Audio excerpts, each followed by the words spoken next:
El vampiro estelar, de Robert Bloch.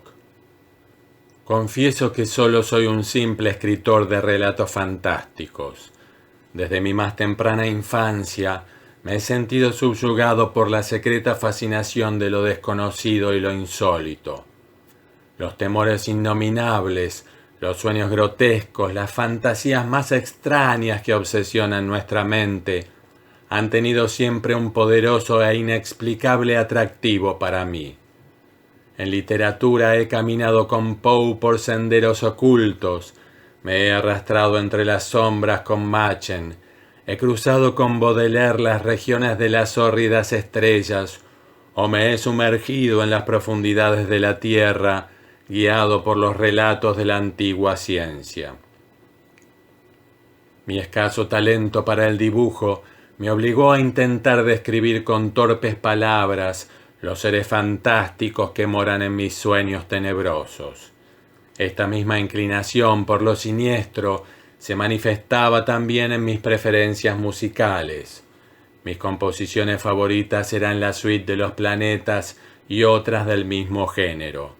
Mi vida interior se convirtió muy pronto en un perpetuo festín de horrores fantásticos, refinadamente crueles. En cambio, mi vida exterior era insulsa. Con el transcurso del tiempo me fui haciendo cada vez más insociable, hasta que acabé por llevar una vida tranquila y filosófica en un mundo de libros y sueños. El hombre debe trabajar para vivir. Incapaz por naturaleza de todo trabajo manual, me sentí desconcertado en mi adolescencia ante la necesidad de elegir una profesión. Mi tendencia a la depresión vino a complicar las cosas y durante algún tiempo estuve bordeando el desastre económico más completo.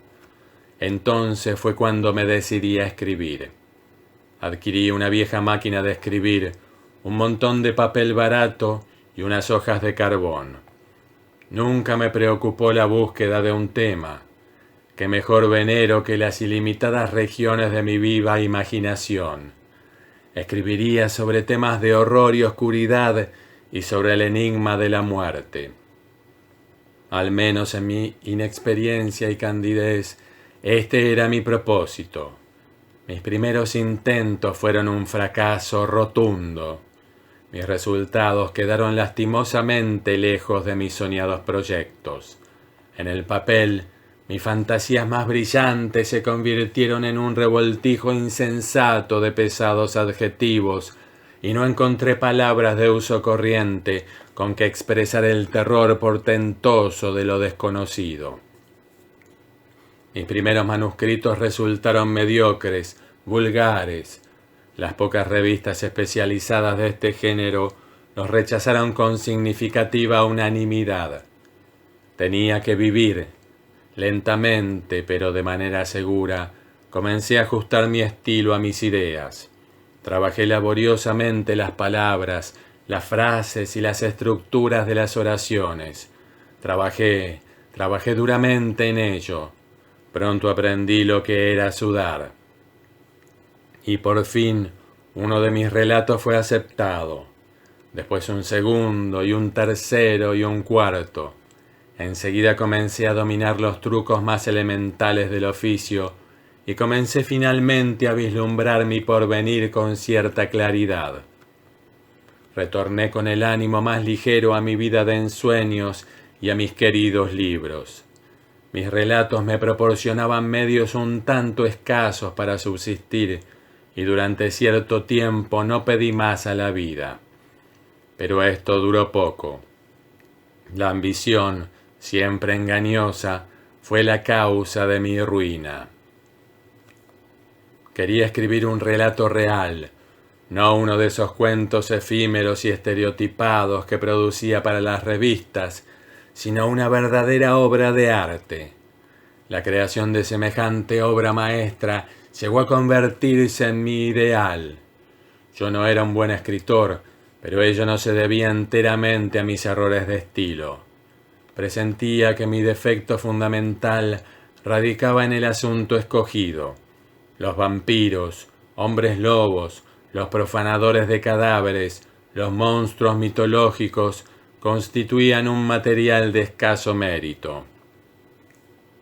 Los temas e imágenes vulgares, el empleo rutinario de adjetivos y un punto de vista prosaicamente antropocéntrico eran los principales obstáculos para producir un cuento fantástico realmente bueno. Debía elegir un tema nuevo, una intriga verdaderamente extraordinaria. Si pudiera concebir algo realmente teratológico, algo monstruosamente increíble. Estaba ansioso por aprender las canciones que cantaban los demonios al precipitarse más allá de las regiones estelares, por oír las voces de los dioses antiguos susurrando sus secretos al vacío preñado de resonancias. Deseaba vivamente conocer los terrores de la tumba, el roce de las larvas en mi lengua, la dulce caricia de una podrida mortaja sobre mi cuerpo.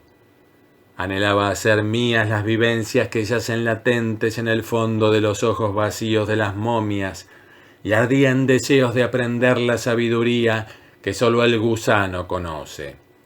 Entonces podría escribir la verdad, y mis esperanzas se realizarían cabalmente. Busqué el modo de conseguirlo.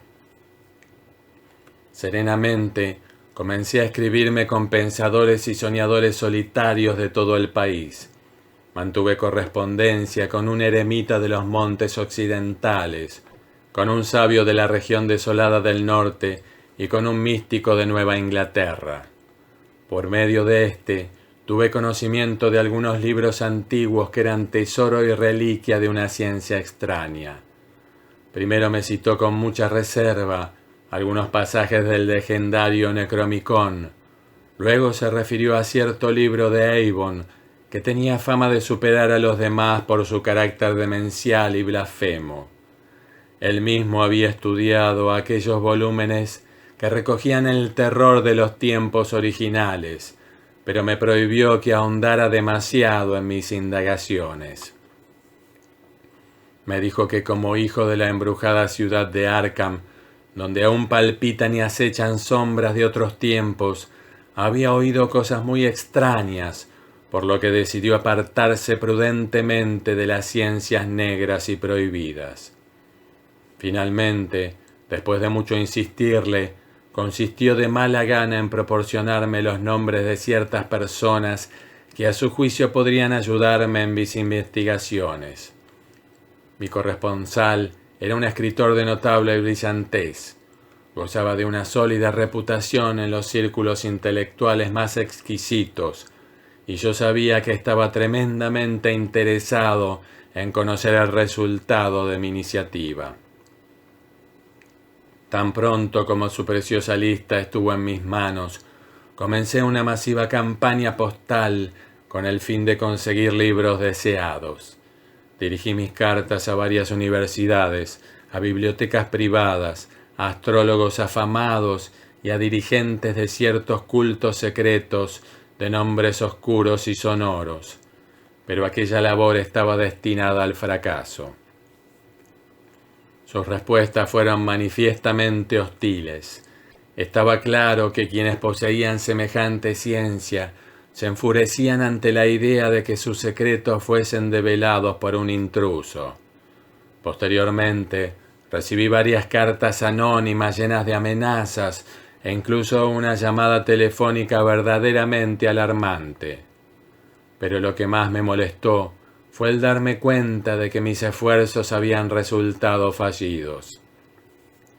Negativas, evasivas, desaires, amenazas.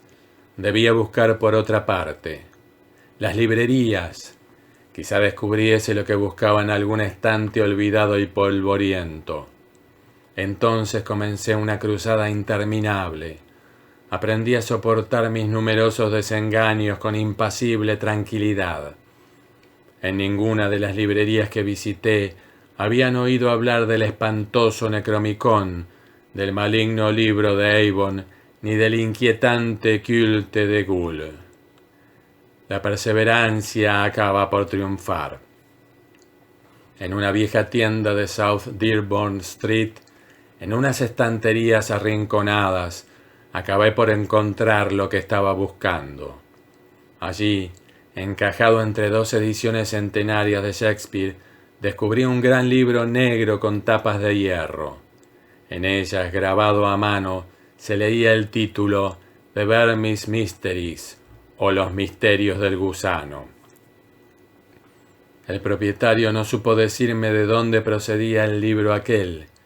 Quizá lo había adquirido hace un par de años en algún lote de libros de segunda mano. Era evidente que desconocía su naturaleza, ya que me lo vendió por $1. Encantado por su inesperada venta, me envolvió el pesado mamotreto y me despidió con amable satisfacción. Yo me marché apresuradamente con mi precioso botín debajo del brazo. Lo que había encontrado, ya tenía referencias del libro.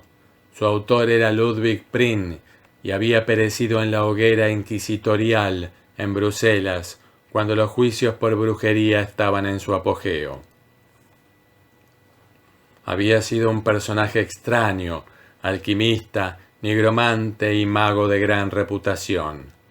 Alardeaba de haber alcanzado una edad milagrosa, cuando finalmente fue inmolado por el fiero poder secular.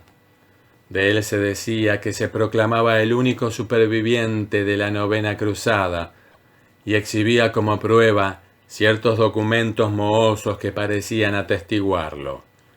Lo cierto es que en los viejos cronicones el nombre de Ludwig Prien figuraba entre los caballeros servidores de Montserrat, pero los incrédulos lo seguían considerando como un chiflado y un impostor, a lo sumo descendiente de aquel famoso caballero. Ludwig atribuía sus conocimientos de hechicería a los años en que había estado cautivo entre los brujos y encantadores de Siria, y hablaba a menudo de sus encuentros con los Dijins y los Efrits de los antiguos mitos orientales. Se sabe que pasó algún tiempo en Egipto, y entre los santones libios circulan ciertas leyendas que aluden a las hazañas del viejo adivino en Alejandría.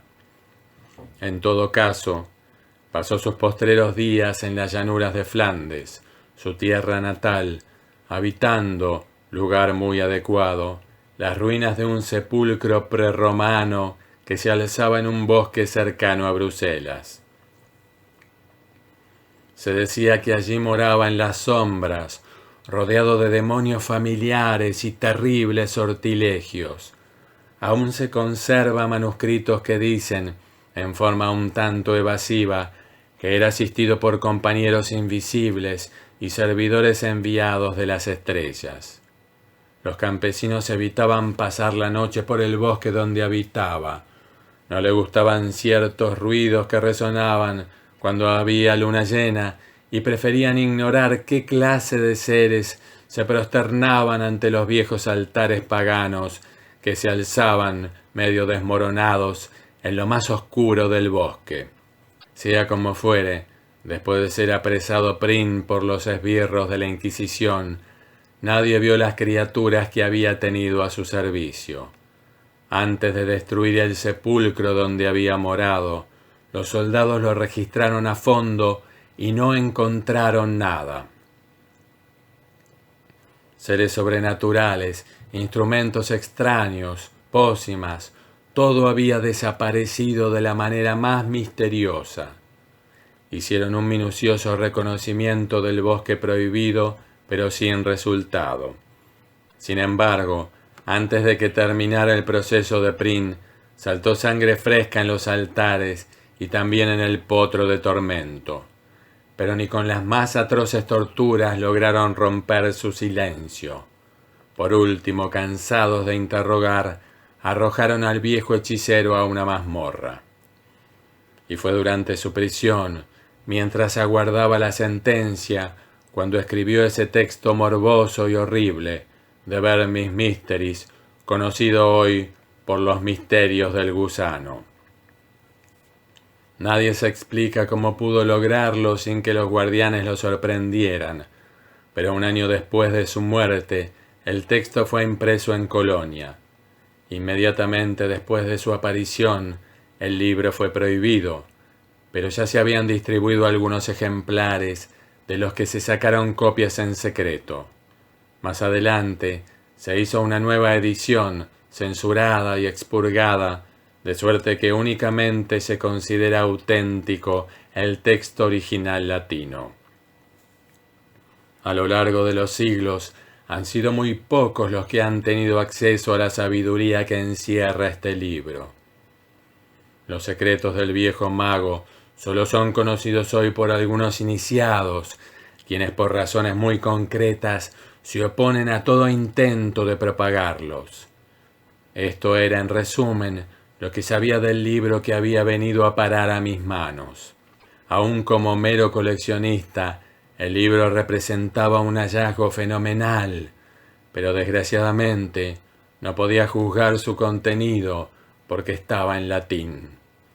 Como solo conozco unas cuantas palabras sueltas de esa lengua, al abrir sus páginas mohosas me tropecé con un obstáculo insuperable. Era exasperante poseer aquel tesoro de saber oculto y no tener la clave para desentrañarlo. Por un momento me sentí desesperado. No me seducía la idea de poner un texto de semejante naturaleza en manos de un latinista de la localidad. Más tarde tuve una inspiración. ¿Por qué no llevar el libro y visitar a mi amigo para solicitar ayuda? Él era un erudito, leía en su idioma los clásicos y probablemente las espantosas revelaciones de Prin le impresionarían menos que a otros. Sin pensarlo más, le escribí apresuradamente y muy poco después recibí su contestación. Estaba encantado en ayudarme. Por encima de todo, debía ir inmediatamente. 2. Providence es un pueblo agradable. La casa de mi amigo era antigua, de un estilo georgiano bastante caro. La planta baja era una maravilla de ambiente colonial. El piso alto, sombreado por las dos vertientes del tejado e iluminado por una amplia ventana, servía de estudio a mi anfitrión. Allí reflexionamos durante la espantosa y memorable noche del pasado abril, junto a la gran ventana abierta a la mar azulada. Era una noche sin luna, una noche lívida en que la niebla llenaba la vacía oscuridad de sombras aladas. Todavía puedo imaginar con nitidez la escena. La pequeña habitación iluminada por la luz de la lámpara, la mesa grande, las sillas de alto respaldo. Los libros tapizaban las paredes, los manuscritos se apilaban aparte en archivadores especiales. Mi amigo y yo estábamos sentados junto a la mesa, ante el misterioso volumen. El delgado perfil de mi amigo proyectaba una sombra inquieta en la pared y su semblante de cera adoptaba a la luz mortecina una apariencia furtiva. En el ambiente flotaba como el presagio de una portentosa revelación. Yo sentía la presencia de unos secretos que acaso no tardarían en revelarse. Mi compañero era sensible también a esta atmósfera expectante. Los largos años de soledad habían agudizado su intuición hasta un extremo inconcebible. No era el frío lo que le hacía temblar en su butaca, ni era la fiebre la que hacía llamear sus ojos con un fulgor de piedras preciosas. Aún antes de abrir aquel libro maldito, sabía que encerraba una maldición. El olor a moho que desprendían sus páginas antiguas traía consigo un vaho que parecía brotar de la tumba. Sus hojas descoloridas estaban carcomidas por los bordes, su encuadernación de cuero estaba roída por las ratas, acaso por unas ratas cuyo alimento habitual fuera singularmente horrible. Aquella noche había contado a mi amigo la historia del libro y lo había desempaquetado en su presencia. Al principio parecía deseoso, ansioso, diría yo, por empezar enseguida su traducción. Ahora, en cambio, vacilaba. Insistía en que no era prudente leerlo. Era un libro de ciencia maligna. Quién sabe qué conocimientos demoníacos se ocultaban en sus páginas, o qué males podían sobrevenir al intruso que se atreviese a profanar sus secretos. No era conveniente saber demasiado.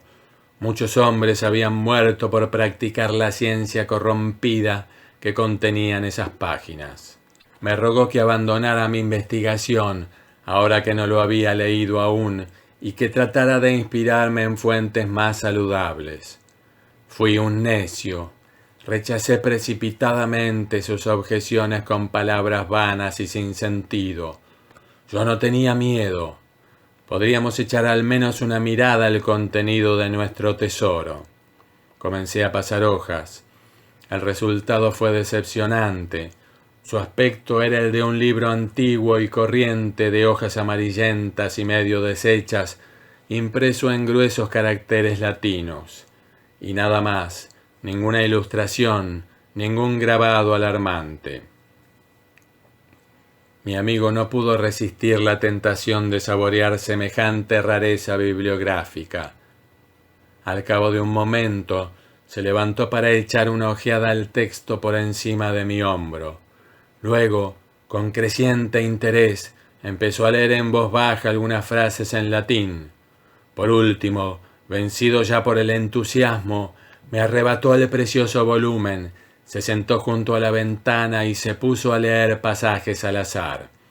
De cuando en cuando los traducía al inglés. Sus ojos relampagueaban con un brillo salvaje. Su perfil cadavérico expresaba una concentración total en los viejos caracteres que cubrían las páginas del libro. Cuando traducía en voz alta, las frases retumbaban como una letanía del diablo. Luego, su voz se debilitaba hasta convertirse en un siseo de víbora. Yo tan solo comprendía algunas frases sueltas, porque en su ensimismamiento parecía haberse olvidado de mí. Estaba leyendo algo referente a hechizos y encantamientos. Recuerdo que el texto aludía a ciertos dioses de la adivinación, tales como el padre Yig, Jan el Oscuro y Viatis, cuya barba estaba formada de serpientes.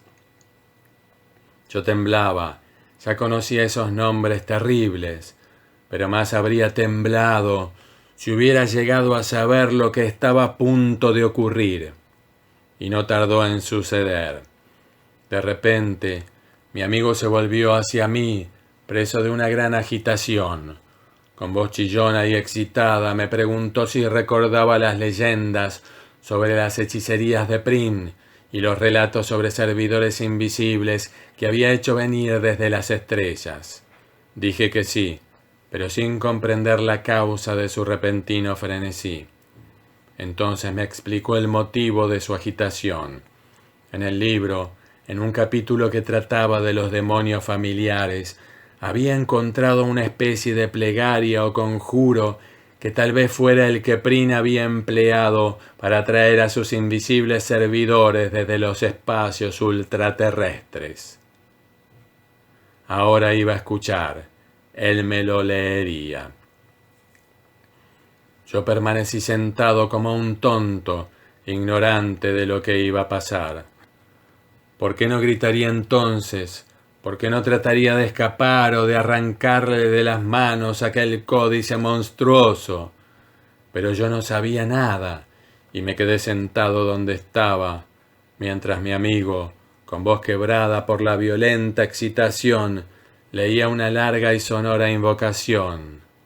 Tibi, magnum innominandum, signa stellarum nigrarum, et bufaniformis adoquae sigillum.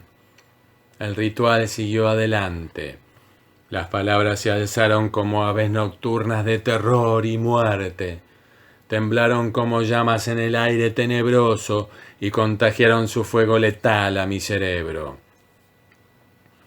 Los acentos atronadores de mi amigo producían un eco infinito, más allá de las estrellas más remotas. Era como si su voz, a través de enormes puertas primordiales, alcanzara regiones exteriores a toda dimensión en busca de su oyente y lo llamara a la tierra. Era todo una ilusión. No me paré a reflexionar, y aquella llamada, proferida de manera casual, obtuvo respuesta. Apenas se había apagado la voz de mi amigo en nuestra habitación, cuando sobrevino el terror. El cuarto se tornó frío. Por la ventana entró aullando un viento repentino que no era de este mundo. En él cabalgaba como un plañido, como una nota perversa y lejana. Al oírla, el semblante de mi amigo se convirtió en una pálida máscara de terror. Luego las paredes crujieron y las hojas de la ventana se combaron ante mis ojos atónitos. Desde la nada que se abría más allá de la ventana, llegó un súbito estallido de lúbrica brisa, unas carcajadas histéricas que parecían producto de la más completa locura. Aquellas carcajadas que no profería boca alguna alcanzaron la última quinta esencia del horror. Lo demás ocurrió a una velocidad pasmosa. Mi amigo se lanzó hacia la ventana y comenzó a gritar, manoteando como si quisiera zafarse del vacío.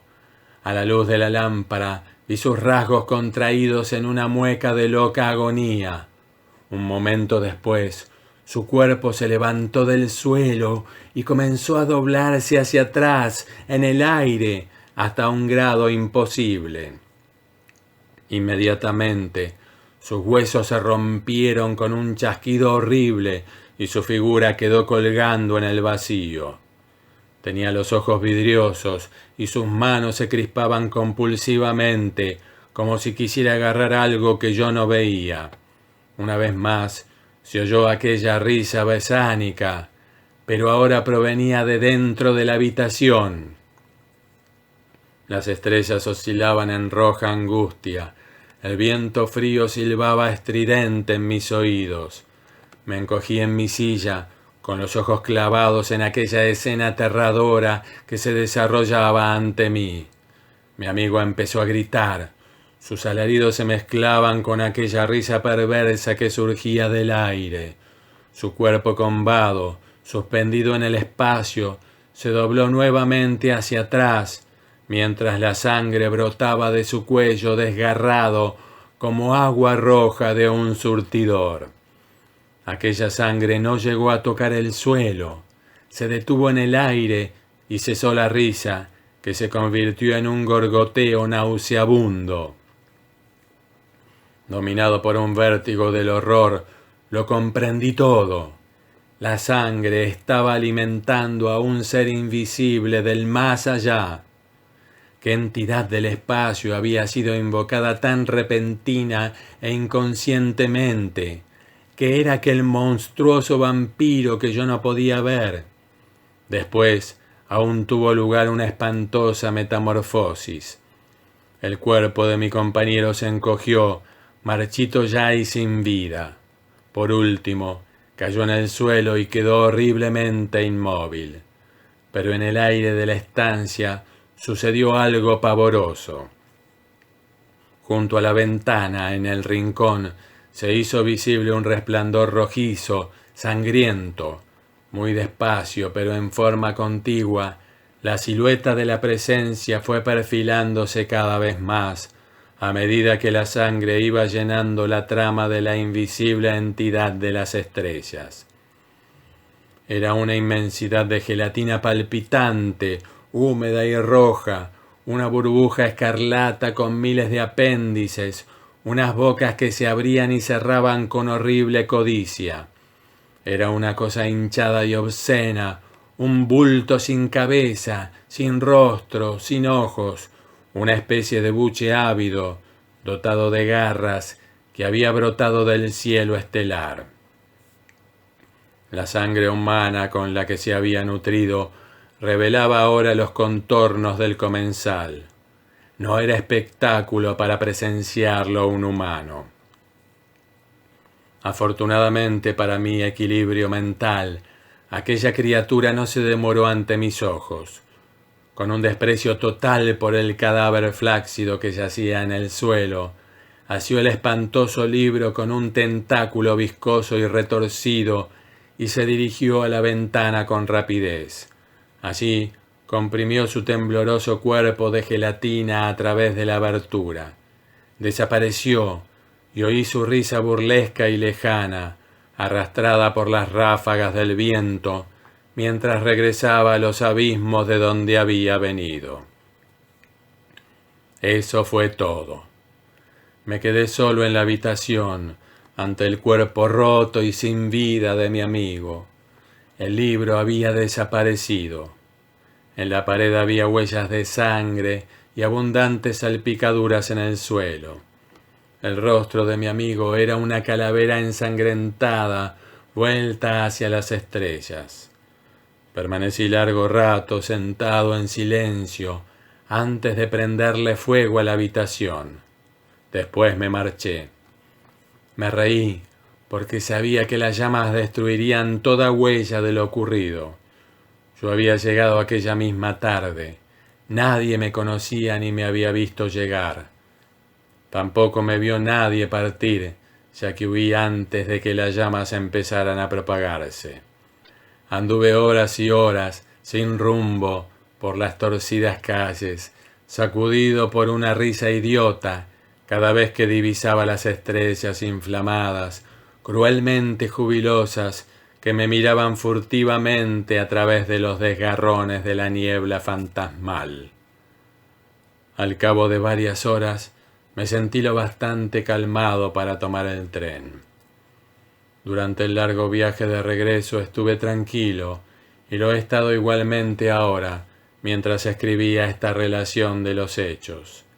Tampoco me alteré cuando leí en la prensa la noticia de que mi amigo había fallecido en un incendio que destruyó su vivienda.